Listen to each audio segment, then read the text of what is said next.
국민의힘 서울시당 신년 인사회에 참석한 한동훈 국민의힘 비상대책위원장이 정말 깜짝 발언을 했습니다. 김경률 비대위원이 서울 마포구 을 지역구에 출마한다 이렇게 발표했는데, 이 지역구는 다름 아닌 정청래 더불어민주당 최고위원의 지역구입니다. 김경률 비대위원과 정청래의 맞대결, 정말 흥미진진한 대결이 아닐 수 없는데, 저런 한 위원장의 발표가 나오기까지 어떤 사연이 있었는지, 또 이 둘의 맞대결이 성사된다면 어떤 결과가 예측되는지 관련 소식 신속하게 보도합니다.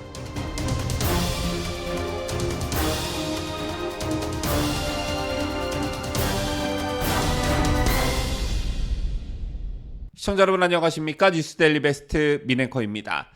전국 시도당 신년 인사회차 전국을 돌고 있는 한동훈 국민의힘 비상대책위원장이 오늘은 서울시당 신년 인사회차 서울 마포구를 찾았습니다.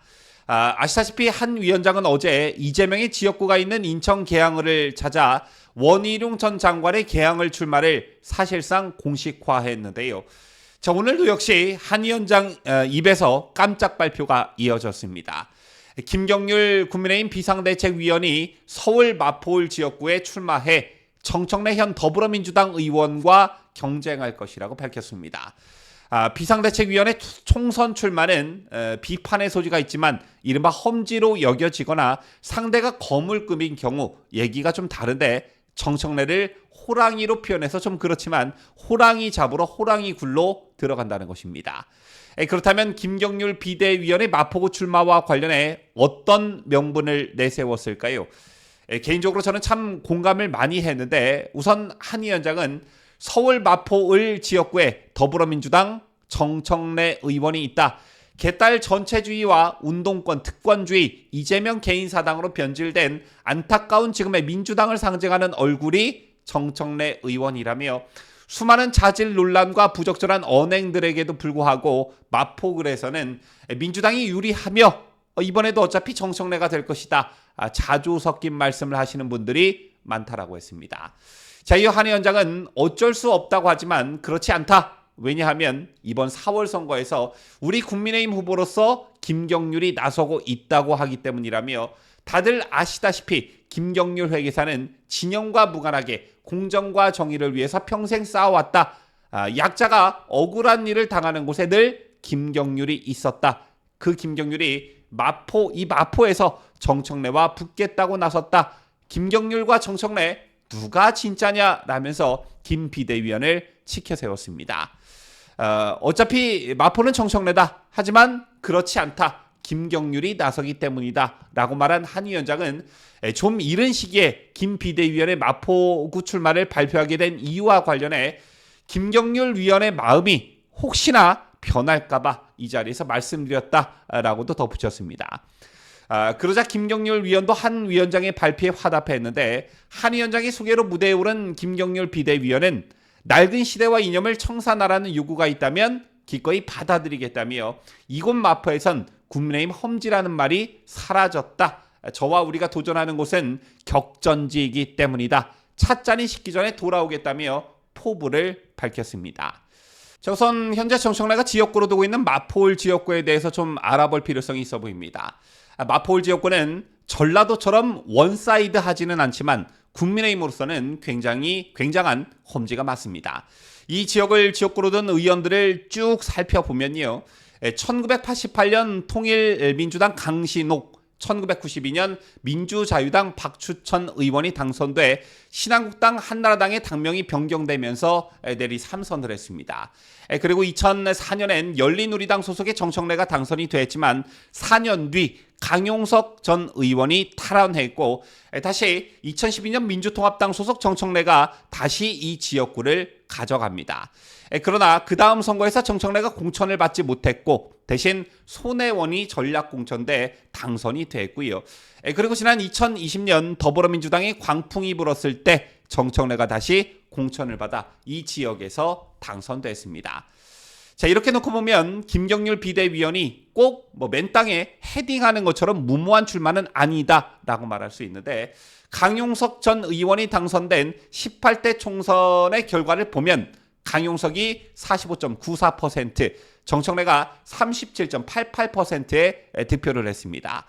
그리고 다음 19대 선거를 보면 정청래가 54.48%, 새누리당 김성동 후보가 37.19%였는데 이때 강용석 후보가 무소속으로 출마하면서 4.29%의 득표율을 가져갔습니다.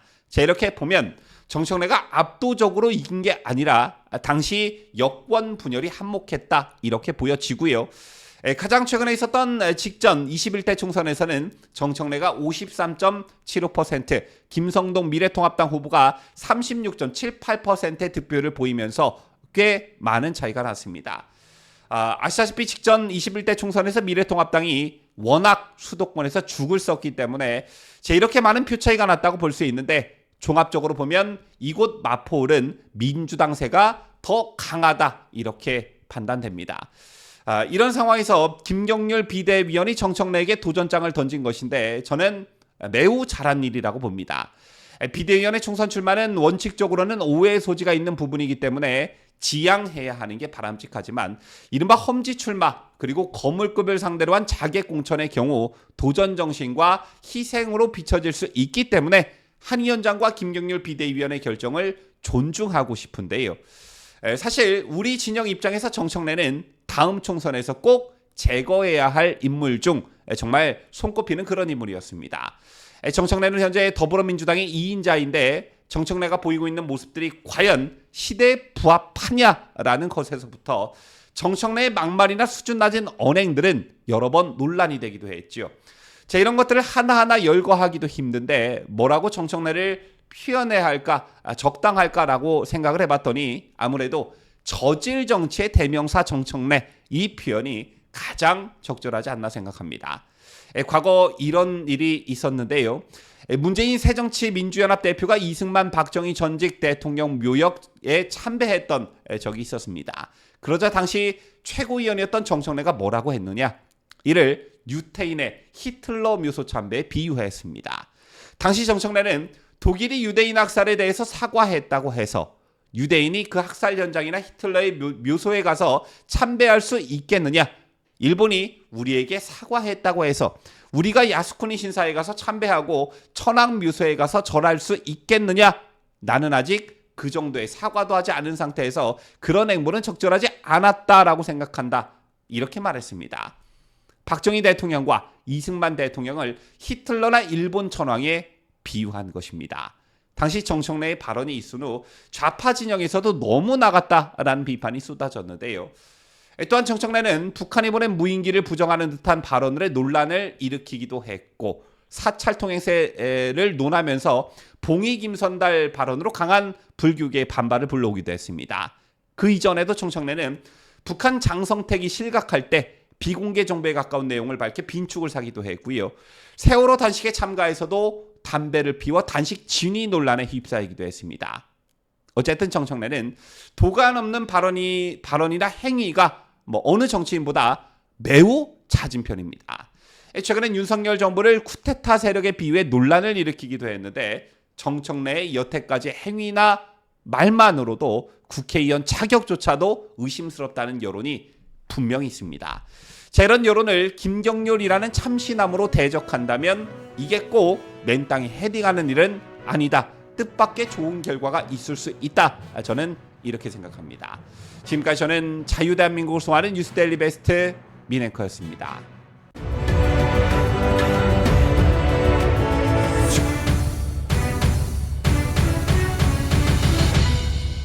함께해요. 뉴스데일리 베스트.